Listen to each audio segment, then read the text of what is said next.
to the front door of the house across the street from us on Twist Run Road. She lets me in, I turn around and look back down the winding path that led me far away from Twist Run Road. You grew up here, come on in now. Yes, I remember you. You'd run to my front doorstep in the days of the summer. Tell me, how are you? I tell her that I'm fine, that I wanted one more time to see the hillsides and the fields up on Twist Run Road. I miss the trees in the autumn and the leaves sitting on your doorstep up on Twist Run Road. Because you loved me when I was little, I'll never forget you. I'd run to your front doorstep in the days of the summer, and you would let me in, you would let me in. I wanted to thank you.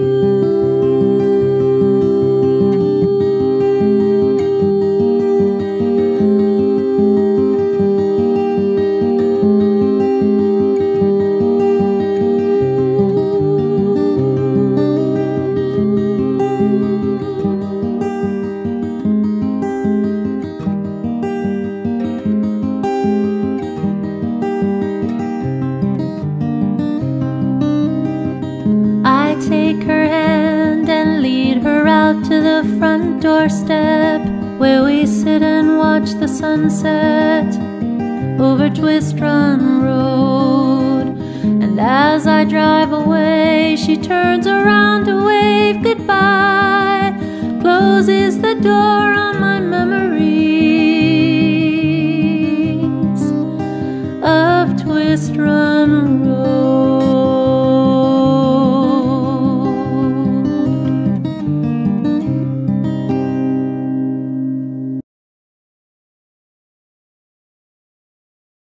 Matters Radio musical guest interview.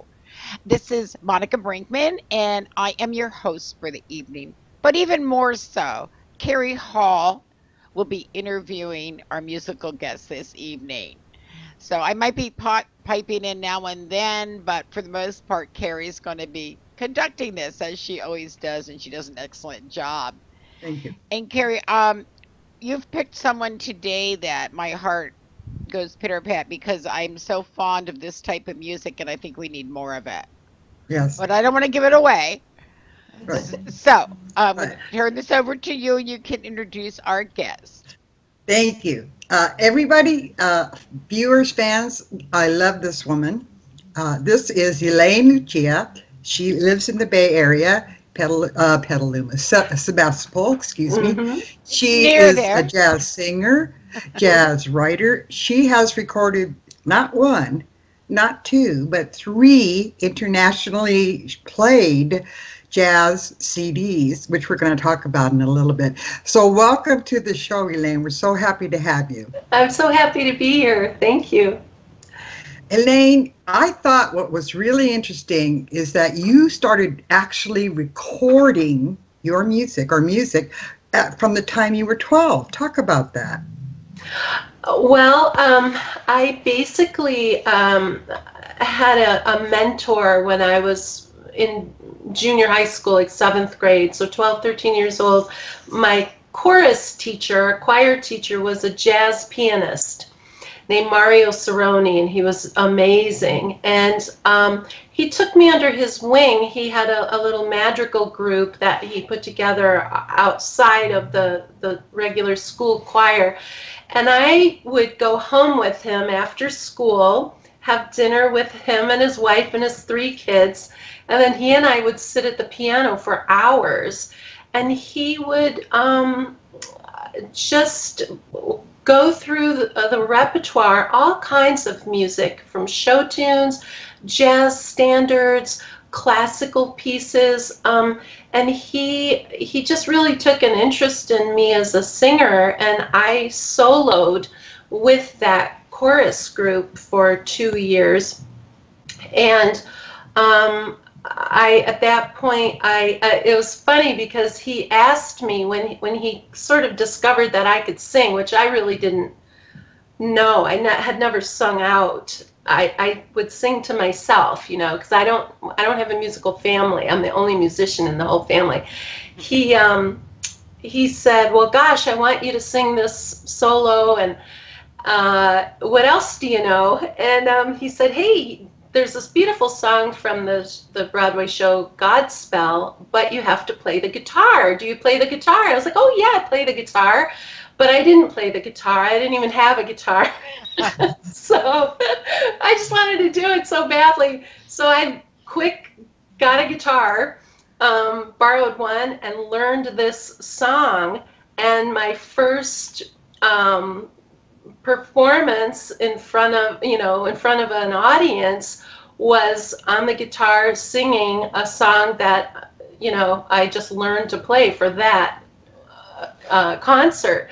And from there, I was so hooked, and I taught myself guitar, and I just kept singing with the chorus, with a magical group. We formed a little rock band when I was 13, so I was in bands, and then I also did musical theater at the same time. So I just became immersed. It was just what I was supposed to do. All I wanted to do was sing. Yeah. Wow. You know. Well, that's amazing. That's amazing.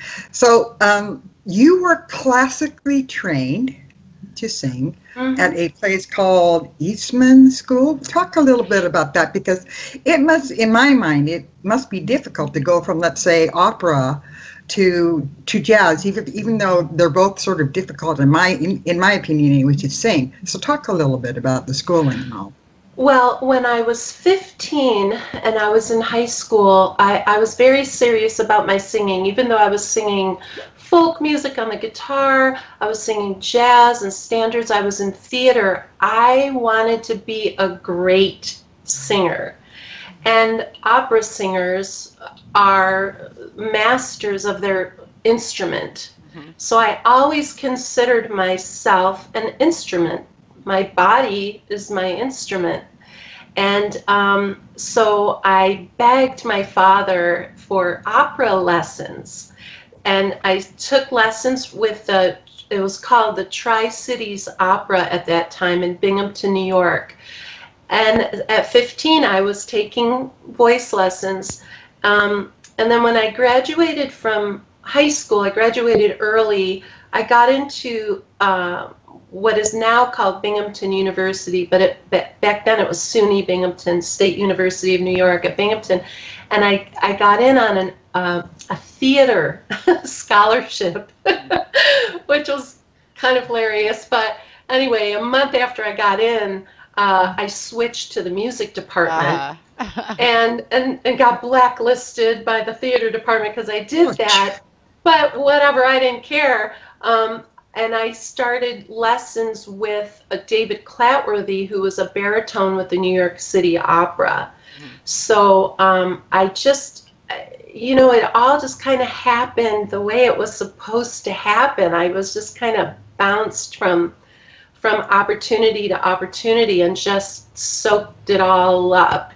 And, you know, I always thought of the classical training very similarly to how a pianist studies classical for many, many, many years, and it gives them such a solid foundation that they don't even have to think about that technique anymore if they want to go into jazz and improvisation.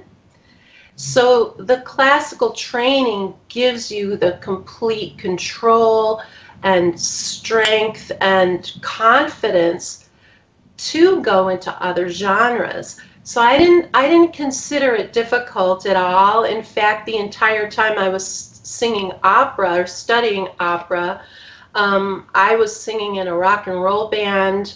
You know, disco was hot back then, and I was in smoky bars and hanging out with the jazz guys. You know what those guys do on their breaks. And you know, I had no intention really of being an opera singer, but I loved the work of training my instrument. And I wasn't a heavy ariatic soprano. I was more a lyric soprano, so the lighter side of opera, and or classical voice training. So I never really had that real heavy opera sound anyway, you know. But it has kept me. I could sing 7 nights a week and not harm my voice. Yeah. And you know, it's like training your body. You know, I've sung sick, really sick, and you know, a day after getting out of the hospital from being sick, and just always able to sing. You know, with if I had a cold or allergies or whatever, that stuff never really affected me. I mean, that's really, You know. makes sense, though. That probably most people who are aspiring to be any type of singer should probably take your advice and get that type of training. Because, like you said, your voice is your instrument. Just as you take care of that, you need to take care of your voice. You know, so very good advice. Yeah, and you know, I've been asked many, many times over the years by parents of little girls who want to be singers, and they're like, I want to sing like Britney Spears, or I want to sing like Katy Perry. And it's kind of the backwards way of going about it, because you don't find your authentic voice. Yeah, you might have a very unique voice that the public's going to adore it, and you know you're trying to sound like this one over here. You know. Yeah, it can actually be harmful, and so I really encourage people, if you're really serious about singing, you'll go through the process of training your voice. It's just like Alan learning drums. I mean, he's just so incredible, but he started out with, you know, a little rubber pad and the, Pots and pans. Pots and pans, oh my gosh. Not a surprise. Sorry, Alan, if you're watching this. Yes, that's how we knew he was going to be a drummer. Oh, that's a riot. That's great. By the way, if nobody knows who Alan is, Alan's Carrie's brother, and he plays the drums, and he's a jazz musician also. He's on all of my records. Yeah. I've known Alan since the early 90s. Yeah, and he's I was one of the first people to hire him to play when he moved to the Bay Area from Boston in the early 90s. Yeah. Yeah. You've known each other a long, long time. Yeah. Speaking of music, you have put out 3 CDs that have hit international radio and American radio all over the world. Talk a little bit about those, because I think that's fabulous. Well, you know, it's funny because I really don't think I'm that well known at all. I know that I'm not. I think that I'm very very locally known, maybe in the Bay Area. Although I have sold quite a few records in Japan. Yes. Which was really interesting. They found me on CD Baby, and they would buy, you know, several hundred at a time from me, send me a money order and a shipping thing, and I would send records to Japan, to a record, it's like a chain of stores.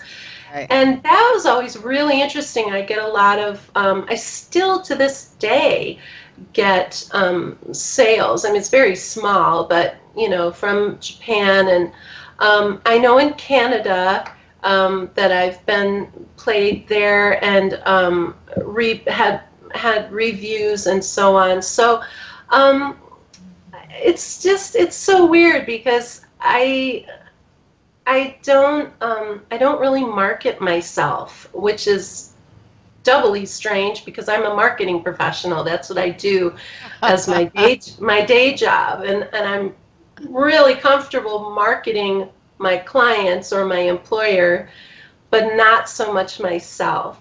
I'm like you, Elaine. I'm the same way. I can sell anybody someone else's talent, but Yes. try to sell my own. Yeah. Hard. Can't do it. It's Yeah. hard. Yeah. Yeah. And luckily, I do know marketing, and so whatever marketing I do myself because I couldn't hire someone to do it at this point right now. But I've been very fortunate because my ex-husband is a recording engineer, and I've known him for 35 years. He was the first person I met when I moved to California in 1982. and I met him a month after I moved here in a recording studio. And we were friends for many years, and we wound up getting married, and then we got a divorce. But he's the only recording engineer I've used on all my projects because he's spectacular at what he does. His name is Jamie Bridges, by the way. Jamie, there's a plug for you. Yeah, Jamie. There you go. Jamie Bridges in Petaluma, California, a room with a view studios. Right. So together, Jamie and I have done we've actually done 4 CDs. One CD we recorded in Philadelphia in the 90s, and it had several of my original songs, but it was pretty much a disaster with the producer there and all that, so I wouldn't allow it to be released. So we've done 4 full CDs, and I've done some other recording projects as well. But I've released my own 3 jazz CDs. Good. So do you have a couple up that we can see maybe? Why, of course I do. Great. How's that happen? So this one is, let's see, how does that work? Oh, there we go. This is called Elaine Lucia Sings Jazz and Other Things. And this came out, I think, in 2001. And it's got some standards and a couple of somewhat obscure jazz tunes arranged by Jonathan Alford on piano, Pierre Archant on bass, and Alan Hall on drums. We kind of arranged these as a band together. And the great legend Bud Shank plays sax on 2 of these tunes. Yeah, he plays on Agua de Beber and on Key Largo, and oh my gosh, his playing is just astounding. It's just so beautiful. So I was very fortunate to have the opportunity for Bud Shank to play on this record, and it came about because I was signed to this record label, and he was on the label too. That's the only way it would have happened, but funny story, he didn't want to do the project when they asked him. He didn't know me, didn't just, was too busy and all this kind of stuff. And they talked him into it, and he wound up doing it. And then so many people loved the version of Key Largo that he played on that he decided he liked it. That, which was really cool. It was really cool. So that was my first record, and I actually recorded the vocals in our bedroom. We had a portable recording studio in the bedroom, so the tracks were done in a studio, but my vocals are always done,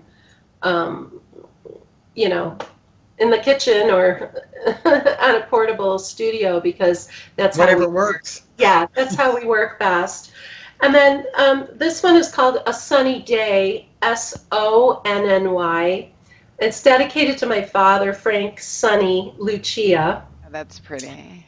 Yeah, it's sort of a day in the life of thematic CD. It starts with a song called I Like the Sunrise by Duke Ellington.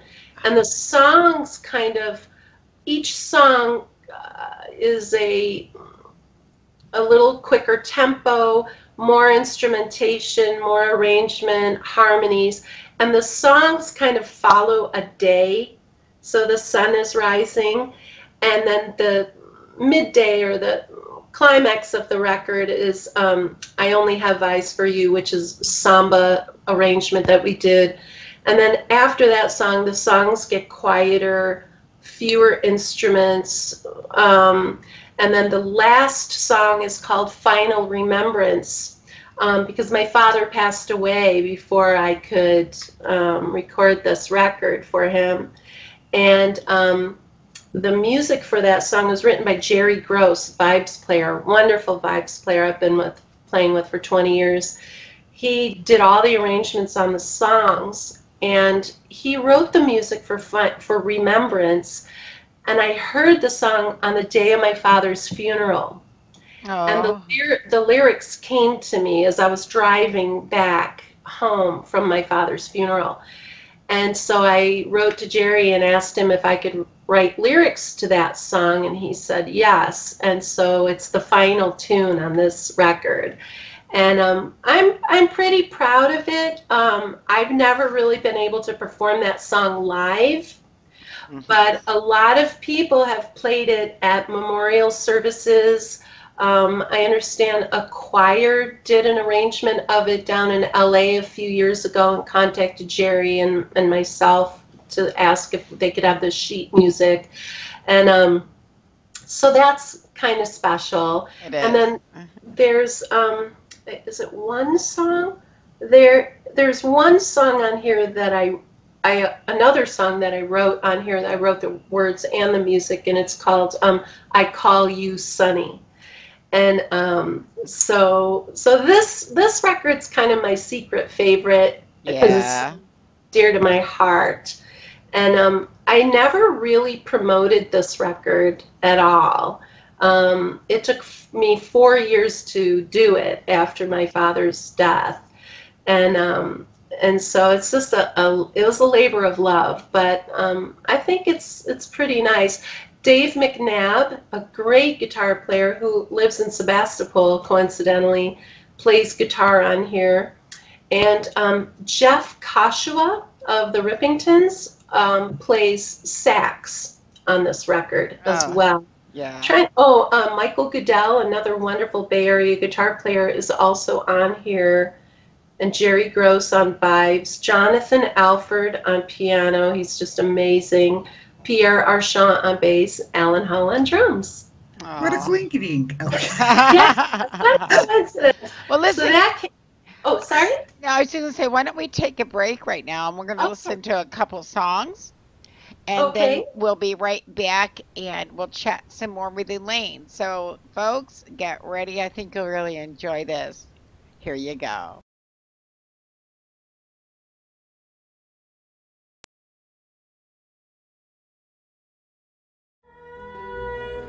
I sense my love floating on the air like something rare, like milkweed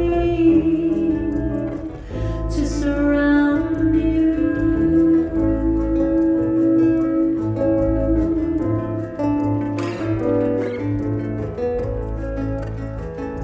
You can choose love, but love chooses you. Don't try to fight it, you just can't do it. That's like trying to hide from all the petals in the sky that fall like milkweed to cover you.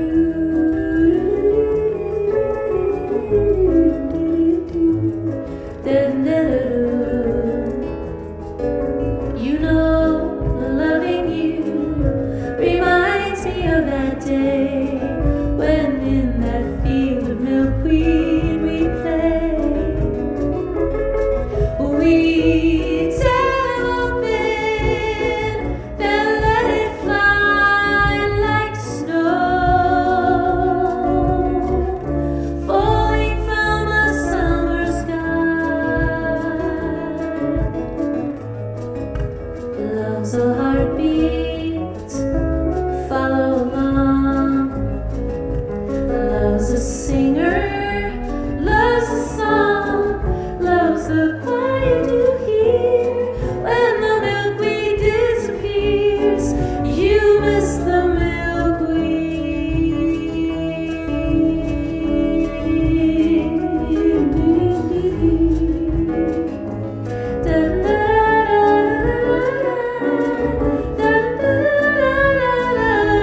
on the drums.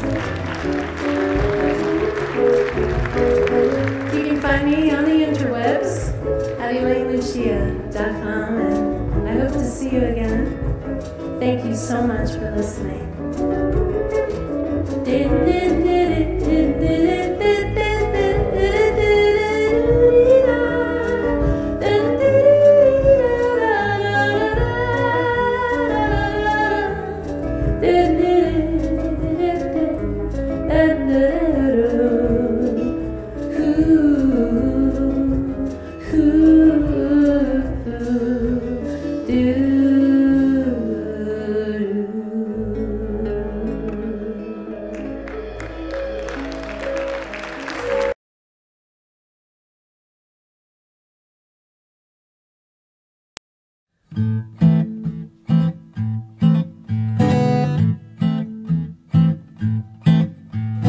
I don't have a prayer, there's not a chance in hell or anywhere.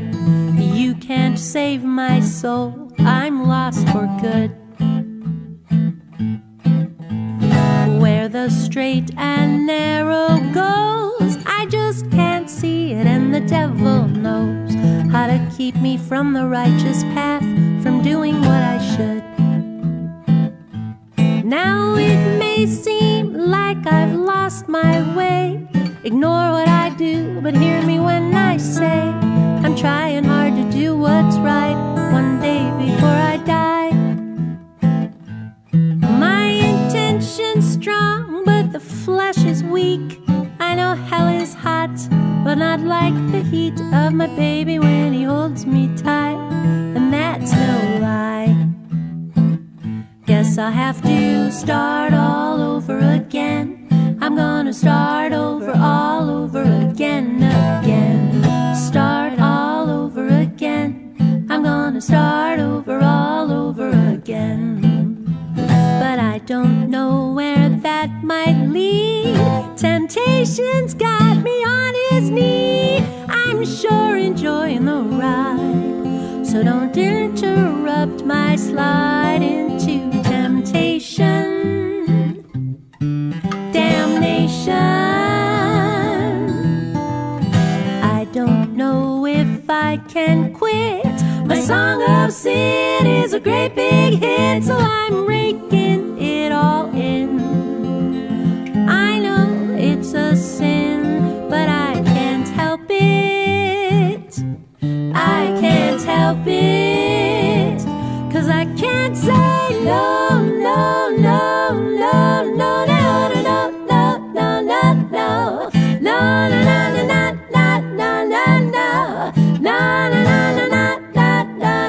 no, no, no, no, la dee da dee dee dee da, la di da di da di da di da da da, la la la la la, la la la. Preacher, give it to me straight. Am I going to hell? Is it too late to mend my wicked ways, quench my desires?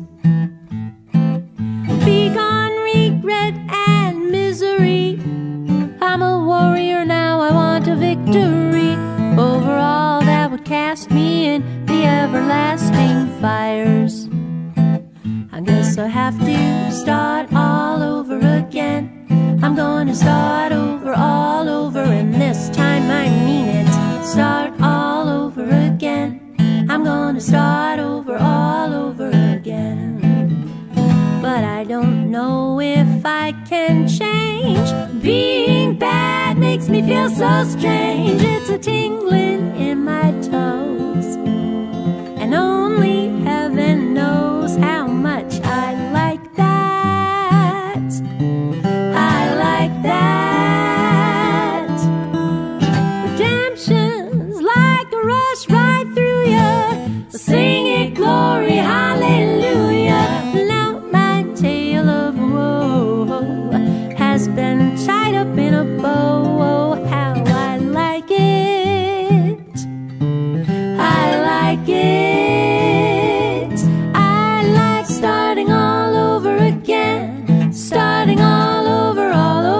again, again. Starting all over again. Starting all over again. I'm starting. Yeah, I'm starting all over again. Again. Again. Again. Again. Again.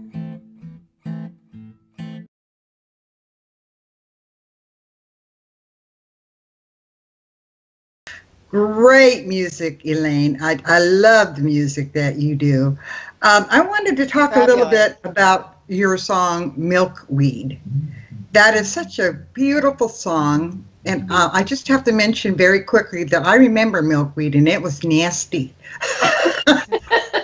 Sorry. I'm sorry. We used to have a big field of it next to our house. But talk about the song, because it's a great song. Well, thank you so much. I really love the song too, and you know, songs come in so many different ways. I never really considered myself a writer. I really know that the songs exist, and I just tune into them, and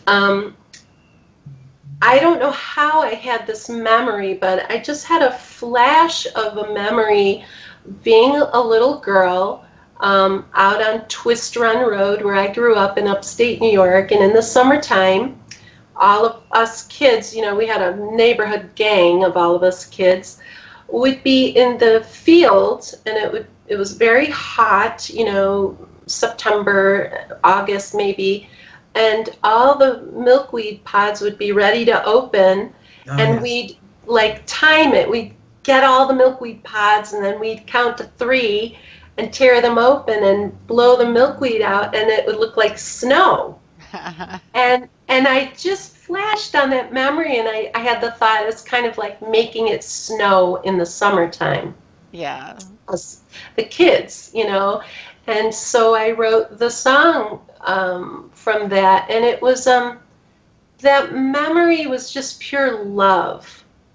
You know, it just when you're a child, you're so it's so hard. You're just so open. You know? Everything is an adventure. Everything's interesting. Yeah. And I think as adults we take so much for granted. You know, we don't, like they said, you don't stop and smell the roses, and you need to. And so that childlike openness and how it just, having that memory just felt like love to me. And so that's why I started the song, you know, love is peaceful, love is kind, which that's not original, of course, but it's universal. It is. You know, yeah. So you performed a lot of venues. I was curious about one venue because I've heard so much about it. This is just an aside. Well, it is a part of, because you do perform there. Yoshi's. Tell us about Yoshi's. I've heard so much about that club. Well, unfortunately, Yoshi's in San Francisco is closed now. Unfortunately. But I was very, very fortunate that the gentleman who used to book it, his name is Peter Williams, with my first record, I mean, nobody knew who I was. I mean, I had been playing gigs for many, many years, but I had not released anything. He booked me to do my CD release party at Yoshi's on a Wednesday night. And I just marketed the heck out of it and sold out both shows. and after that, in subsequent CD releases, I could call him up and he'd say, sure, you know, come on down and play. And it was always a thrill. When I played at, when Yoshi's was the new Yoshi's in San Francisco, it was just lovely, and they were just wonderful to me. And just to be on that stage, was just an honor and thrilling. It was one of my goals in life, and I know it's just a nightclub, but it had such a wonderful reputation that I really wanted to be able to say I played there, and now so you can. Yeah, That's great. Yeah. You know, I'd heard so much about it, of course, from Alan and Yeah. a few other musicians. So we ask a casual question, and because Monica and I and Ken are pet lovers. Do you have a pet? I have a kitty. In fact, she was around here, but she, she's pretty independent. She does her thing. But I have You're a kitty. a cat person. Yay. I am a cat person. I love all animals, and I do love dogs, but I don't want to take care of a dog right now.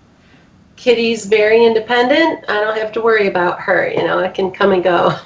And she's fine. That's really great. Yeah. So where can we find your music, Elaine? And where can they, and specifically, where can we get those 3 CDs we were talking about a little earlier? My music can be purchased on cdbaby.com. My 2 latest CDs, so A Sunny Day and Let's Live Again, which I did in 2008. This record, really quick, is a jazz CD that's a sort of an homage to the George Shearing Quintet. Yes, I think I remember them. Yes. Yeah, piano, bass, drums, vibes, and guitar. All the arrangements by Jerry Gross. It's a very classic jazz quintet sound. It's just beautiful. The arrangements are wonderful. It's very romantic. So this one's on CD Baby. You can also go to my website, ElaineLuciaMusic.com, where you can get my first record. The first record is not on CD Baby. Or you can just email me. I mean, these days people just download, the records from CD Baby. But I have lots of these. Okay. Remember that, folks. Yeah. I'm happy to, and a lot of times if people buy the other records, I just throw this one in for free. Not because it isn't good, but because I have so many of them. Because I purchased all of them from the record label when I left the label. So Yeah. Yeah. Where would you like to see yourself, Elaine, in, let's say, 4 years, musically? Well, it's funny because my music career has always felt like it's 4 years ahead of me. I'm never where I want to be with my music, which is a good thing because it always keeps me striving. So what I've been concentrating on for the past couple of years is my writing. And it was the jazz group who encouraged me, because I've been writing for years and I never felt comfortable performing my original tunes out in public. But the guys insisted, and so ever since then I've been writing, and I'm just dying to record my next record of all original songs. I'm just going to ask that. Yes. Because this evening, what you're listening to are the original songs. For the most part. Yeah. And like I said, I'm glad you're bringing this type of music back because they tell stories. Right. Well,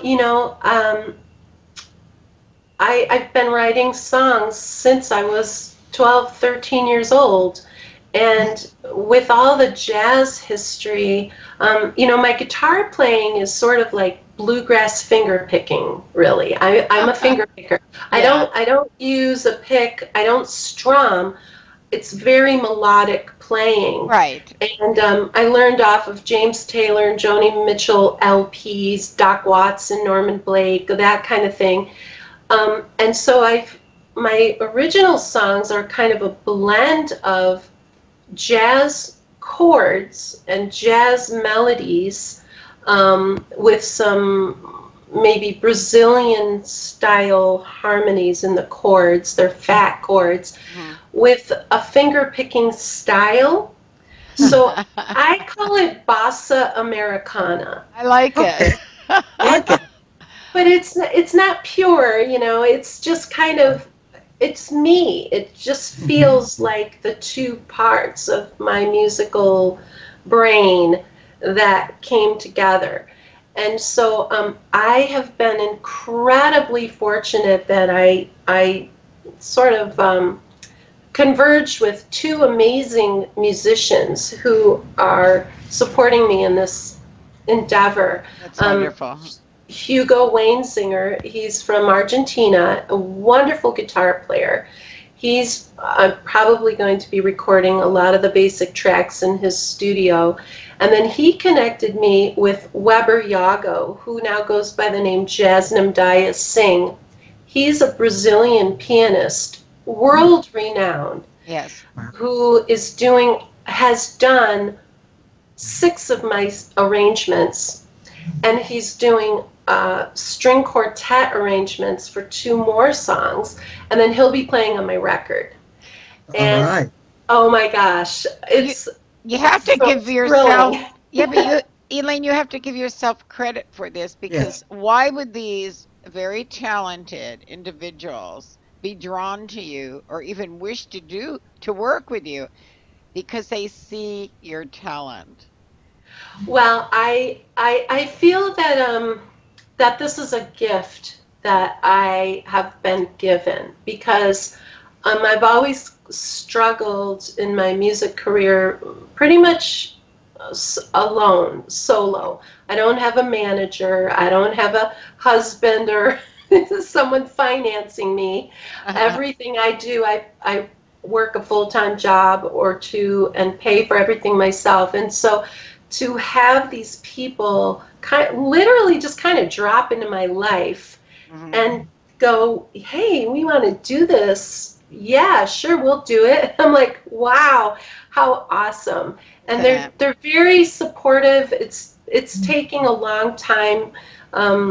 We're now going into year 2 of getting all these arrangements done, and it's only because of a lack of money. I mean, I have the musicians, the arrangers, the producer, the studio, all of that, the burning desire, and the songs, the music, and they just keep coming. I just keep writing songs. It's like, I got to record this record. Pretty soon I'm going to have 3 records worth of songs.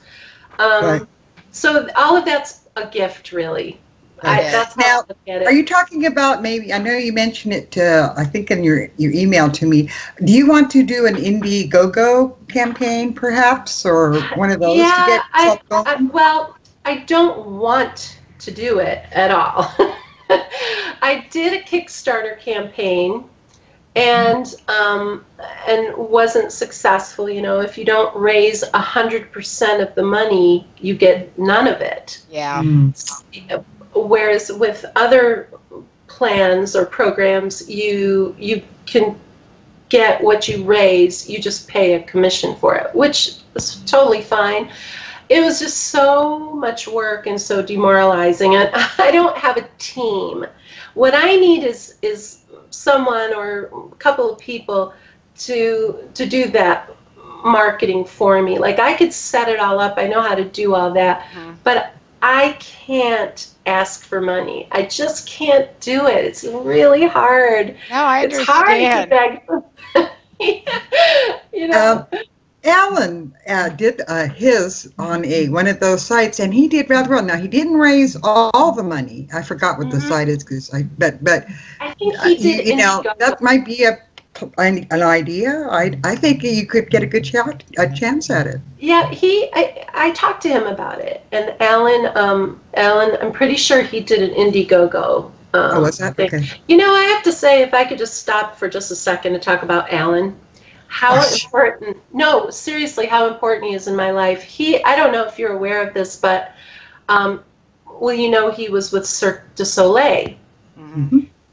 And we were talking one day a few years ago, and he said, you should audition for Cirque du Soleil, Elaine. And I said, no way in hell would I ever get into Cirque du Soleil. There's no way. I mean, the singers are just incredible. He's like, no, no, no, you have to do it. You have to do it. I was like, no, no, no. And he, for a few months, he just kept saying, you really should do it. You know, I'll give you the contact information. I'll help you, you know. And so what you have to do is a YouTube, you have to sing a cappella on YouTube. And if they accept that video, then they'll let you audition, right? So Wow. I said, okay, whatever, fine, I'll do it, you know. So I did it, and knocked me over. They said, okay, we want you to audition for us. I was like, oh, God. So it was a very long process. It was 6 months, and I think I submitted 6 or 7 different songs that they asked for. I had to learn their music, of course, and then I got accepted. They accepted me into the casting pool, and then from that casting pool, they choose you for show. So I wound up getting chosen to audition for a particular show, but then they changed the role, and my voice no longer fit the part. But it was Alan who just was so wonderful in terms of supporting me and encouraging me to do it, because I would have never, ever done it without him encouraging me. And that's so special about him. He's a great teacher, a great motivator. He's so respected because of those types of things that he does. Yeah. And he's a cool brother. Yeah, I bet. He is cool. I have to say that. So, Monica, did you have a question, or? Well, I just am hoping that you're going to go forward with this and get your music together and get an album out for everyone, because people who are listening to the show or the podcast later on, and to the songs that we're going to have on next, are going to see your talent. And I don't so much want to ask a question, but I want to say to anyone listening right here, you know how it is to be a struggling artist.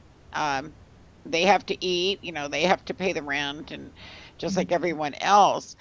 And if you saw the talent as we have, invest in Elaine. That's what I'm telling you. Contact her on Facebook, contact her at her website, and invest, because, that's what it takes. I hate to see magnificent talent be wasted because of money.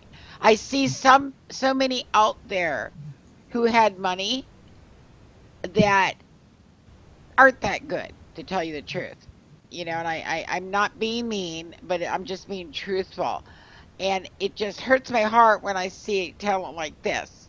And oh, well, thank you so much. and it's just the money. So that's one of the reasons we do the show, and we're so glad you could be here, Elaine. I did want to know if there was any. I know you've done many performances, and this is probably a difficult question, but was there ever a moment that stood out in your life from any of the performances you've done? It could be people you meet or reactions or... Gosh, there have been a lot of those. I actually, every time I'm on stage performing, whether it's solo or with a group, and mostly with the group, there are always what I call magical musical moments. Yes, beautiful. Where it's a spiritual thing. Music is love. It's a universal language. Everyone feels music. They do. It doesn't matter what kind of music, and so just being on stage with the guys is always, I get so excited. It's so it's an honor and a privilege for me.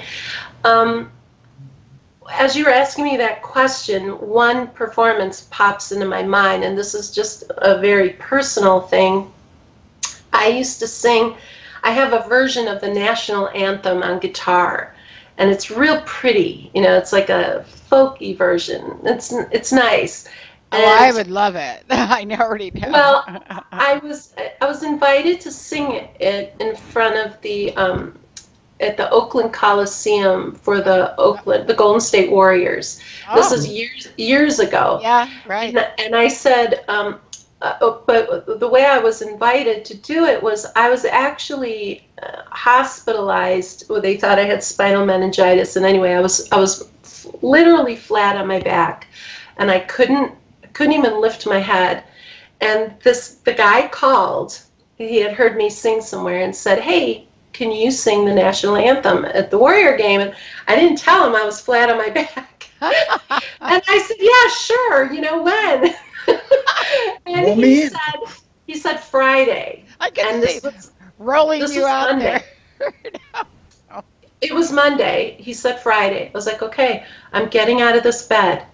And I got better over the week, and I willed myself to get better. I got up out of bed on Friday afternoon, got driven to the gig. It was 18,000 people. It was a sold-out game. It was way back when. Right. And I was very weak and really shaky, and I'm standing on the sidelines waiting to go out in the middle of the Coliseum. And the coach was like, I probably looked, green or something. He says, don't be scared, kid. Just go out there and, give him hell. He was like coaching me, What and coaches do, yes. It was Don Nelson. And I walked out there and I was very shaky, and it was just like this out-of-body experience because the sound was incredible, and I just wailed on it, and I wound up getting booked several times over the years to do that again.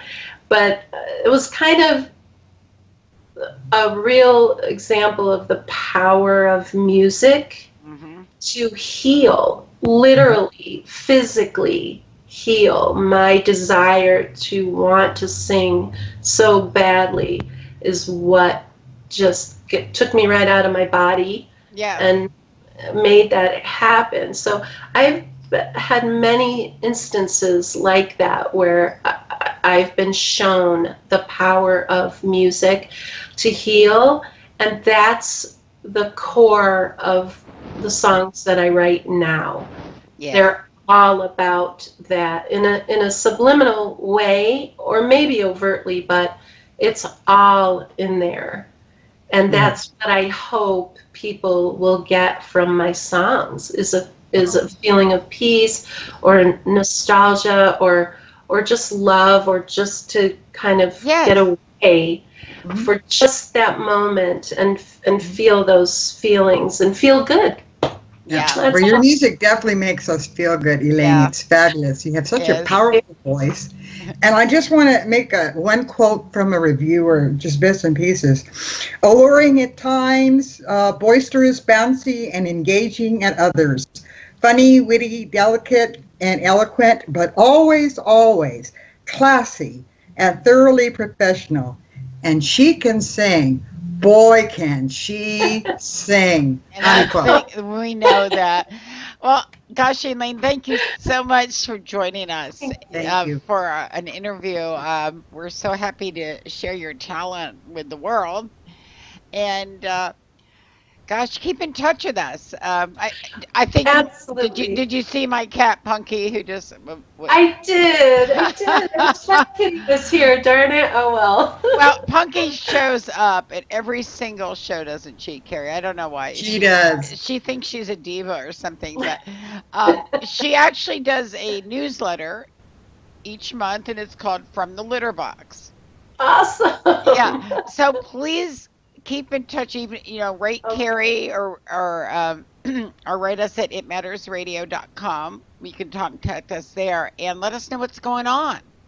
I absolutely will. Carrie and Monica, thank you so much for having me. This has been so fun. Yeah. And of course, I'd be thrilled to keep in touch with you. Let's do it for sure. All right, Thank you Elaine. so much. Thank Thank you, you. Elaine. All You have right. Thank you so much. bye-bye, Bye-bye. Elaine. Bye.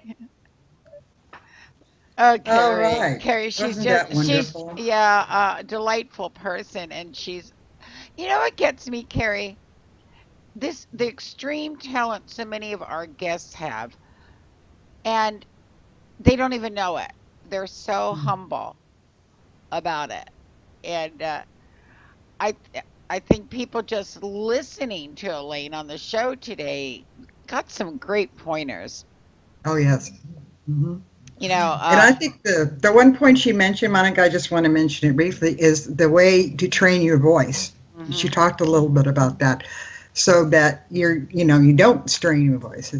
That's really good Well, advice. well, Carrie, you and I, of course, go way back, and we've been singers and performers ourselves. But I took a job one time where I had to sing from morning until night, and I actually ruined my voice. I got nodules on it from it. Right. Not that I Mm-hmm. couldn't sing anymore, but I never could sing the same again. So Mm-hmm. what you just said is so important. So important to people who want to be get in the profession. And then people wonder how come somebody like Aretha Franklin can just belt at her age. Well, because she took care of herself. She got the right Mm-hmm. training, she knew what to do. Right. So yeah, With her voice. you're so right about that. And gosh, Carrie, thanks again for uh, introducing me and everyone to Elaine because You're welcome. She's fabulous. She's such a beautiful person. And of course, my brother loves her dearly yeah. and has worked with her, as we mentioned. Yeah, Um, great friends. Yeah, they are. yes. And please, people, share us on Facebook. Elaine would love it. Elaine would Yes. love you to check out her music. Punky would love it. Punky would love it. Yeah, by the way, Punky has her own Facebook page. We don't mention that too often, No. but it's called Punky the Cat. And Yep. she would love it if you would drop by there and, send pictures of your animals, make comments on the things she shared. Just let her know what you're doing. And Hmm. see, she loves it now. See, she keeps coming She's back. the diva cat. Yeah. And I also, love um, and then a little bit later on tonight, we are going to be having a spoken word guest show. So I hope you can drop in for that. We always have very entertaining people, and Oh, that's at yes. 7 p.m. And we have our music show Monday through Saturday. And you're going to love it. You're going to get all different kinds of music Monday, Tuesday, and Wednesday, and which you vote on, and then the outcome is on Friday, where you listen to the top 20 songs. And we have a special show we do from our friends and partners, Eon Indie Magazine, where each month they have certain performers that hit in the mic by the cat. Yeah, But anyway, that's her point. yeah, she didn't like it. I'm talking about somebody else and not her.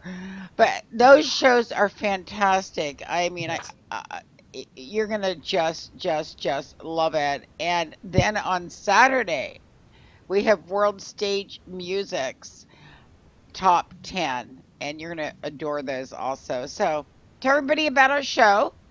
If you Hmm. can't make it to the live stream, because if you missed that, too bad. You're not going to see it on that site again. You can go to our YouTube channel, It Matters Radio, and go to our playlists and take a Hmm. listen from there. Yes, Yeah. absolutely. And right now that I'm done blabbing so much, we're going to introduce you to a little bit more music from the wonderful Elaine Lucia. Here you go, folks. Have a great evening and Bye. enjoy. Bye, Carrie.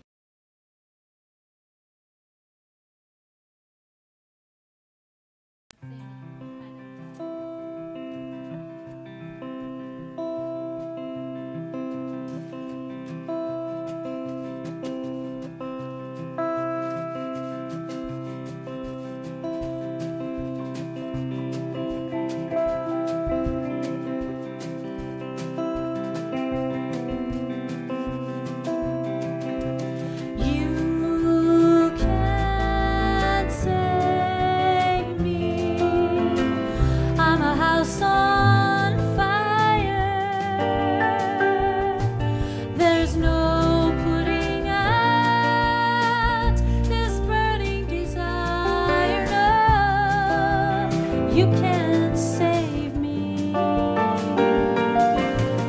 You don't know me. I'm not that girl in the rain that was 30 years ago. She's just not the same. No, you don't know her. You don't know, but you could. And oh, how I wish you would. You don't know me, but if you tried, I would let you inside. There's no wall I won't hide. I won't hide. No,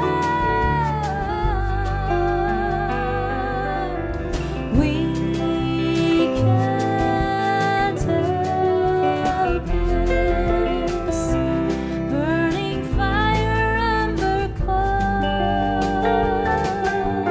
searing holes into our souls. Just can't help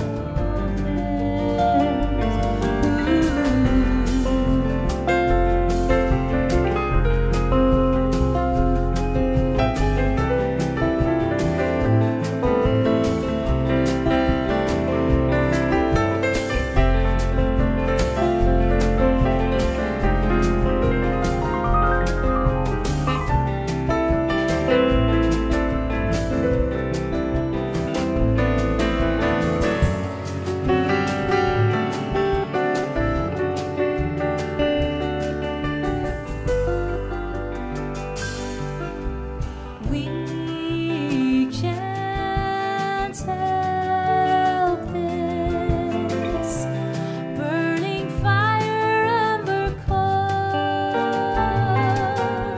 searing holes into our souls. We just can't help it.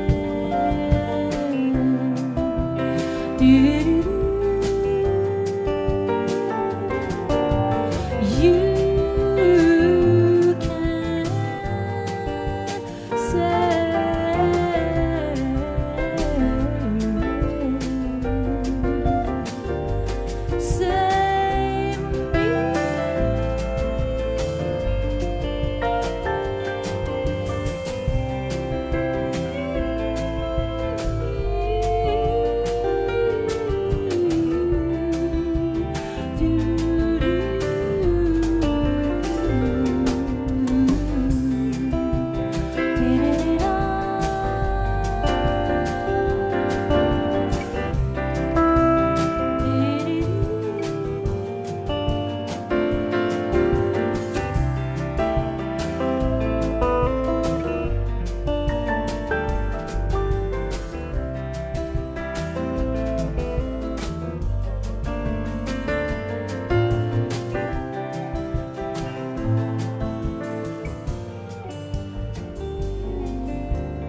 Hi, this song is called Hang On Little Tomato, written by the band Pink Martini. I want to dedicate it to my nephews Victor and Gino and my niece Lena.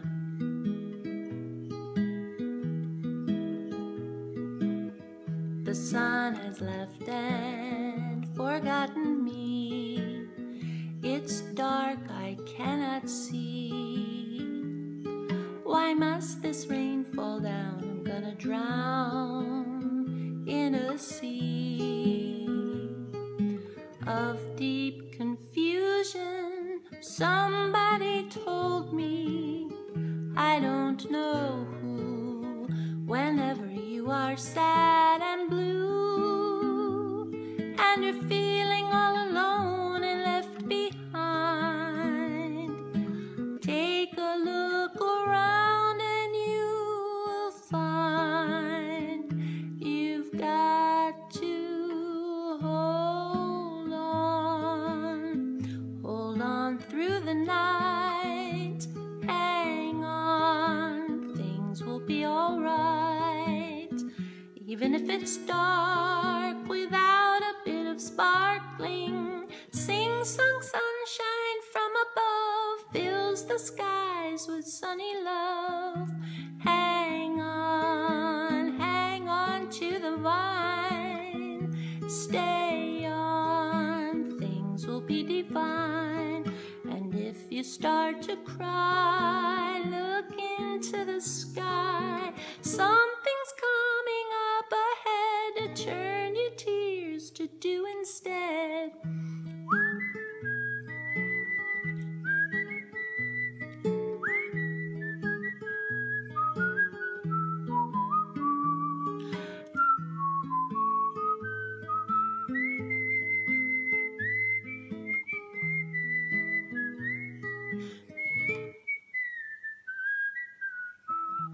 And so I listen to his advice when change is hard and not so nice.